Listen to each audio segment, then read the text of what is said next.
এটা ব্লাউজের হাত কাটা হচ্ছে। আর হাত কাটা হয়ে গেলে হাতটা যেমন কমপ্লিট হয়ে যাবে, তারপরে ব্যাক কাটা হবে।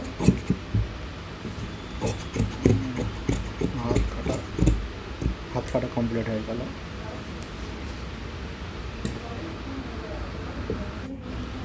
এবার ব্যাকের লাইনটা ফেলে ব্যাকটায় কাটা শুরু করেছে। আইচিটাতে ভাতটা কমে গেছে, ওই জন্য ব্যাক কাটা হয়ে গেল। ব্যাক কাটা এবার কমপ্লিট ব্লাউজের পেছন। এরপরে কাটা হয় ব্লাউজের সামনে। ব্লাউজের সামনে কাটিং চলছে।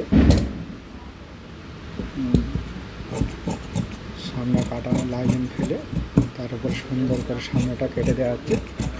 এটা টিচিংয়ের টাইমে জমানোর পরে তারপর সুন্দরভাবে কেটে দেওয়া হবে লাইনের মতো। এটা সামনের বেল্ট পিস। এবার কাটা